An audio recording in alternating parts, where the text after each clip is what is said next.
Les autres vous donnent des opinions. Karima Brick et Rémi Villemur vous donnent une raison d'en avoir une. Élection générale au Québec le 5 octobre. Il va y avoir des débats, évidemment. Ça, c'est moi, j'attends ça avec impatience, les débats. J'aime toujours ça. C'est sportif. Il n'y en aura pas en anglais, par contre. Il va y en avoir seulement en français. Est-ce que c'est banal? Est-ce que c'est un scandale? On va en parler avec Sylvia Martin-Laforge, directrice générale de TALK. C'est Talking, Advocating, Living in Quebec. C'est un groupe qui représente les intérêts de la communauté anglo-québécoise. Bonjour, bienvenue à l'émission. Bonjour. On va le rappeler quand même, il y en a juste eu deux là, dans l'histoire du Québec, des débats en anglais. Il y a eu 2018, 1985. Est-ce que vous vous attendiez à un débat en 2026 en anglais? On l'espérait. Un débat en anglais, c'est pas un privilège particulier. On aimerait avoir un débat en anglais. On est déçus. Qu'ils ont dit qu'il n'y en avait pas. On aimerait que les leaders reconsidèrent. OK. Donc là, vous allez faire pression pour que ça change. Ça va être quoi la prochaine étape? Eh bien, la prochaine étape, c'est ça, pression. On va demander qu'ils reconsidèrent et aussi on va demander si c'est pas un débat, eh bien quelles sont la communication qu'ils vont prendre pour s'adresser à la communauté d'expression anglaise en particulier. Vous savez, il y a plein de mesures et de législations dans les derniers 8 ans certainement qui nous ont fait sursauter. Qui ont eu un impact sur nos universités, sur nos conseils scolaires. Alors, comment est-ce qu'ils vont nous parler du futur de la vitalité de notre communauté? Mm-hmm. Ouais. Là, vous dites que c'est pas un privilège particulier que d'avoir un débat en anglais pour la communauté anglo-québécoise. Après, tu sais, on pourrait se comparer aussi en Ontario où il y a plus de francophones qu'il y a d'anglophones en nombre absolu. Il n'y a jamais eu de débat en français là-bas, ou en tout cas, il n'y en a plus. Je vous demanderais de faire une petite recherche là-dessus. La communauté franco-ontarienne entend très souvent ce qui se passe dans les plateformes électorales de leaders. Je parle de débat, là. Est-ce que Doug Ford fait un débat en français? Il ne parle pas français. Ben, c'est ça, mais nous, c'est différent au Québec. Il ne faudrait pas se comparer. Il y a une seule langue officielle au Québec, c'est le français, madame. Bien sûr, mais en toute transparence, pourquoi est-ce qu'on n'aurait pas une générosité envers la communauté d'expression anglaise de nous parler des mesures qu'ils entendent prendre pour protéger, promouvoir le français? Et d'ailleurs, vous trouvez qu'ils ne sont pas généreux? Vous trouvez que le Québec n'est pas généreux envers la communauté anglophone? Je ne vous parle pas de tous les Québécois, pas du tout. Non, je parle des chefs des partis politiques. Vous trouvez qu'ils ne sont pas généreux envers la communauté anglophone? Pour nous communiquer, pour faire de la consultation. Faire de la consultation par rapport au projet de loi, aux mesures qu'ils entendent prendre pour protéger et promouvoir le français. Mm-hmm. C'est différent, ça. Les Québécois d'expression anglaise, la majorité québécoise, on est tricotés serrés. On le sait, ça. Mm-hmm. Nous parlons des leaders des partis. J'ai envie de vous poser la question. On le sait, je veux dire, au Québec, la langue officielle, c'est le français. On nous dit que les personnes, en fait, de la communauté anglophone est de plus en plus, justement, bilingue, parle français. Mm-hmm. On entend souvent ça, là. Donc, c'est pas, à ce moment-là, juste quelque chose de normal que dans un État où la langue officielle, c'est le français, le débat se passe en français, tout simplement. On veut des débats en français. Il faut avoir des débats en français. Nous demandons d'avoir un événement où les leaders nous parlent de leur vision de comment la communauté d'expression anglaise peut aussi avoir sa vitalité au Québec et contribuer à la cohésion sociale du Québec. C'est une bonne chose. Oui, non.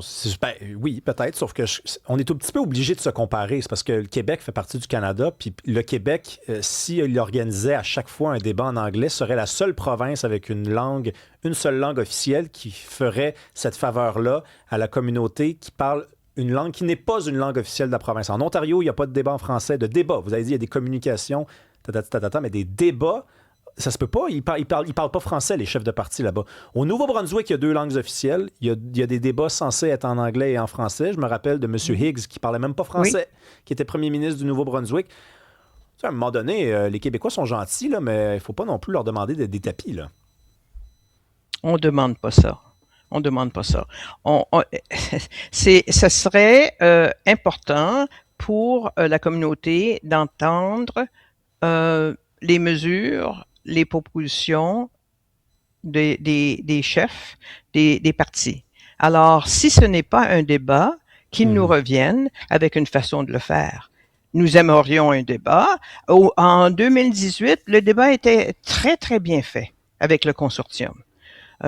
Pourquoi on baisse la barre? Il faut relever la barre. Peut-être que vous dites qu'il faut relever la barre, mais peut-être que de relever la barre dans un État québécois avec une nation québécoise qui comprend, oui, évidemment, les Québécois de langue anglaise, mais peut-être que de remonter la barre, c'est aussi d'affirmer que la langue officielle de cet État-là, du Québec, c'est le français. Donc, c'est aussi une façon de dire, bien, le français, c'est important. Et vous parlez de la communication avec les anglophones. Les chefs de parti ne s'empêchent pas de communiquer. Ils vont à la rencontre des communautés anglophones. Il y a vous parlez des communications, de ces projets-là. Ils vont à la rencontre. Vous ne trouvez pas qu'il y a comme un symbole à un moment donné? Pas en avant.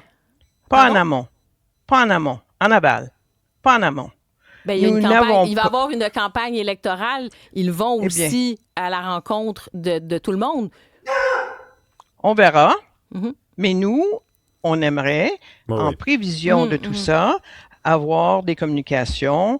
On est une communauté importante pour le développement économique, social, le tissu social du Québec.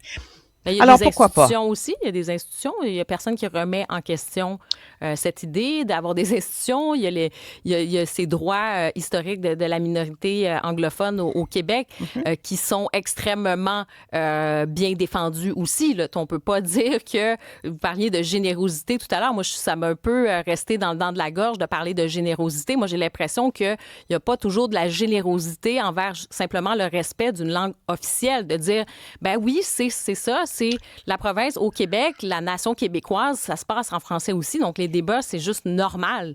Dans aucun pays où il y a des minorités qui parlent différentes langues, que ce soit... On ne voit pas ça. Ça se fait dans la langue officielle, tout simplement. Puis c'est pas un manque de respect, c'est juste une question de fonctionnement et d'affirmation aussi que c'est la langue officielle. C'est ça qu'on a du mal à comprendre. Eh bien, écoutez, la communauté ne nie pas... On n'est pas, c'est pas tout le monde qui pense comme ça, mais la plupart de la communauté ne veut absolument protéger, promouvoir la langue française, c'est sûr. En même temps, on demande qu'on nous adresse particulièrement sur les législations et les préoccupations que nous avons. Ça ne se fait pas. Ça ne s'est pas fait depuis 8 ans, en tout cas. Hey, alors, Madame Laforge, je vous aimerais peut-être pas cette question-là, mais elle vient pas de nous, elle vient d'un auditeur. C'est Patrick de Lachine. En plus, à Lachine, il y a beaucoup d'anglophones. Je sais, je viens de Notre-Dame-de-Grâce. Pourquoi tenir un débat en anglais? Les anglophones votent libéral quand même. Pas pire la question, parce que honnêtement, là, les anglophones, ça vote libéral, ça serait une mascotte. On ne saurait pas c'est qui en arrière de la mascotte que ça voterait rouge. Là. Écoutez, la façon que la communauté, les individus, les Québécois et Québécoises d'expression anglaise votent, c'est évident. C'est libéral. Cependant, mais écoutez, c'est des faits, Mme Laforge. Là, je veux dire, à un moment donné, depuis 1867, on regarde les résultats des élections, c'est public. On regarde, c'est libéral, libéral. Ça ne veut pas dire qu'on n'a pas le droit d'entendre ce que les chefs des différents partis ont à nous dire par rapport à leur plateforme électorale, surtout sur des législations ou des mesures qu'ils entendent appliquer. Alors, qu'on vote, je sais pas, de n'importe quelle façon, il faut entendre, il faut faire nos choix avant d'aller voter. C'est la démocratie, ça. C'est la démocratie. Oh oui, on sait. C'est juste que c'est un petit peu obligé quand même d'insister. Vous alliez dire qu'on vote libéral. Vous allez insister et moi aussi, j'insiste. J'insiste. Oui, c'est quoi les préoccupations, disons là, les 2-3 préoccupations principales de la communauté anglophone?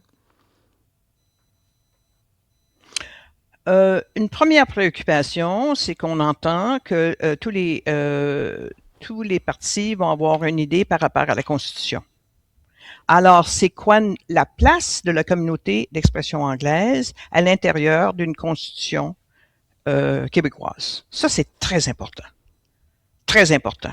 C'est aussi important pour les Autochtones, absolument important, mais c'est aussi important pour la communauté d'expression anglaise. Ça, c'est une préoccupation principale. Nos institutions, on a parlé des institutions dernièrement. Nos institutions en ont pris pour leur rhume dans les dernières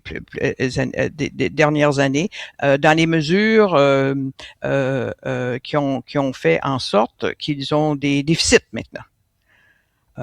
Alors, ça, nos institutions, c'est très important. Les conseils scolaires, on est en legislative challenge avec le gouvernement depuis 6 ans maintenant par rapport au projet de loi 40. Faut en entendre parler de ça. Alors, c'est pour nos jeunes,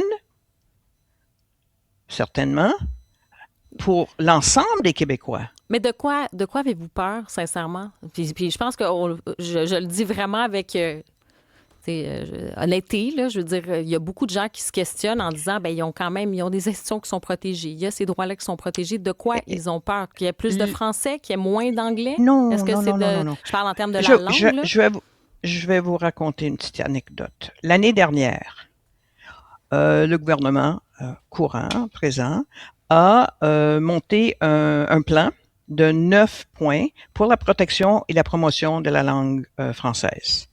Nous avons écrit au ministre par 2 fois pour essayer de voir comment est-ce qu'on pourrait, la communauté d'expression anglaise, faire partie, un 10e point au plan, de protéger et promouvoir la langue française. We want in. Nous voulons faire partie. Mm-hmm. Mais si on nous inclut pas, c'est quoi? Les bottines suivent les babines, right? Oui, c'est ça l'expression, oui. Non, je comprends. Oui, mais écoutez, Madame Laforge, rapidement, vous vouliez finir. Rapidement. Non, j'essaie de répondre à Madame, à Karine. Écoutez, on n'est pas d'accord, mais je dois saluer quand même, vous êtes venu nous parler ce matin, puis on vous a invité à la dernière minute, puis vous avez dit de venir, fait que ça, je vous lève mon chapeau pour ça. On verra dans les prochaines semaines. C'est pas la première fois. La Saint-Jean, j'ai pensé à vous. On a mangé de la crème glacée en fêtant la Saint-Jean. Merci beaucoup. On vous réinvitera. Bye bye. Merci. Merci, Madame Laforge.